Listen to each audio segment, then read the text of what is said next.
Hey everyone, welcome to your Algo Lab. Black myth, Wukong is taking the gaming world by storm. Can you capitalize by investing in video game companies, or are there other ways to tap into the gaming industry? Stick around to find out.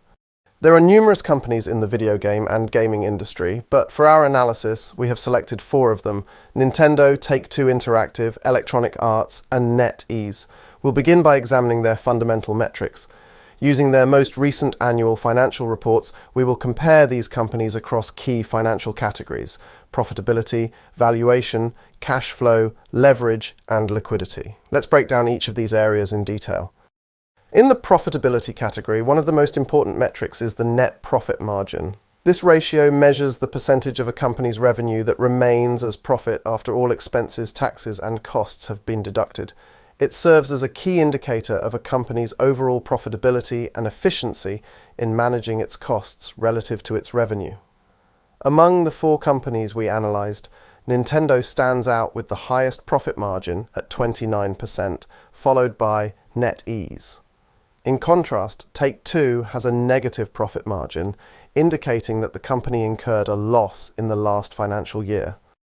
In the valuation category, the most widely recognized metric is likely the price-to-earnings (PE) ratio.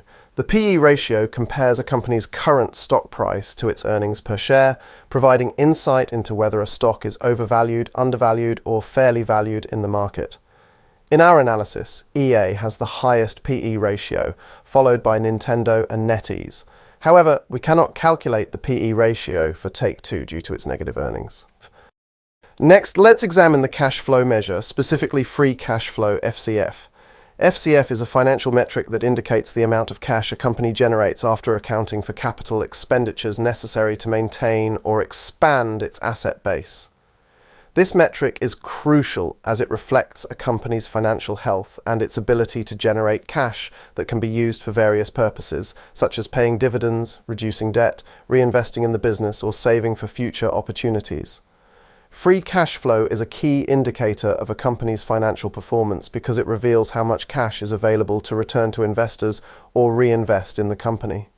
A positive FCF suggests that the company has sufficient cash to fund its operations and growth, while a negative FCF may indicate financial challenges or substantial investment in future growth.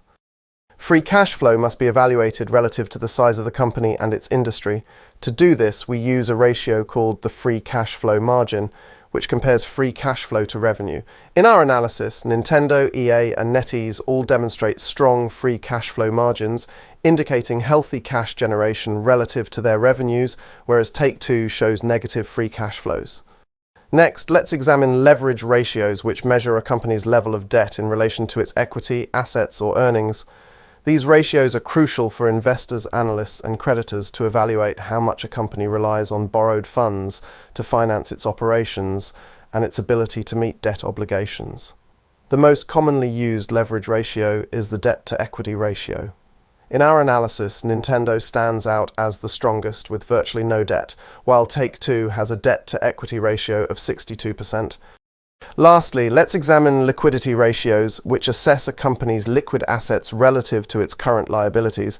These ratios provide insight into the company's financial health and operational efficiency, helping investors, creditors, and management evaluate the company's ability to handle short-term financial challenges and manage working capital effectively. The current ratio is one of the most widely used liquidity ratios, calculated by dividing current assets by current liabilities. Nintendo excels with a current ratio that shows its current assets cover more than 5 times its current liabilities. EA and NetEase also have solid current ratios exceeding 100%, indicating that they have more current assets than liabilities and are well positioned to meet their short-term obligations. Take-Two, however, has a current ratio below 100%, suggesting that it may struggle to cover its short-term liabilities, which could signal potential liquidity concerns. Let's now examine stock price behavior by looking at the annual total returns for each stock over the past 10 years. To account for the broader market influence in each country, we've compared these returns against the relevant market indices: the Nikkei 225 for Nintendo, the S&P 500 for Take-Two and EA, and the Hang Seng Index for NetEase. This allows us to isolate the performance of each stock from the overall market effect in its respective region. Gaming stocks outperformed their respective country indices up until 2020, reflecting the industry's pro-cyclical nature, thriving in bull markets and underperforming in bear markets. Notably, the industry was one of the few that actually benefited from the COVID-19 pandemic in 2020. However, from 2021 onward, the performance of individual gaming stocks has diverged significantly, indicating increasing complexity in the gaming industry and the global economy. Nintendo has been the top performer, buoyed in part by the strong performance of the Nikkei. In contrast, NetEase's relative underperformance has been influenced by the slowdown in China's economic growth. Overall, Nintendo stands out with superior profitability, strong cash flows, no debt, and excellent liquidity, though it also has the highest PE ratio among the group. On the other hand, NetEase appears to offer an attractive valuation, but with the majority of its revenue tied to China, its potential appeal hinges on an anticipated rebound in the Chinese economy. Well, are there any ETFs that specifically track the gaming industry? For our analysis, we've chosen two ETFs, the VanEck Video Gaming and Esports ETF and the Global X Video Games and Esports ETF. The two ETFs track different benchmarks, which explains the variations in their compositions and performances. In future discussions, we'll explore ETFs in greater detail, but for now, we're focusing solely on their performance. Both ETFs offer diversified exposure to the gaming industry, with VanEck's ESPO showing higher performance, largely due to its different benchmark.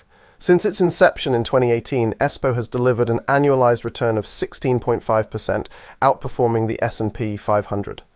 On this channel, we share tested strategies for investing and trading, covering everything from technical analysis and fundamentals to economic trends and sentiment-based algorithms. If you don't want to miss out on any of our content, be sure to like, subscribe, and hit the bell icon.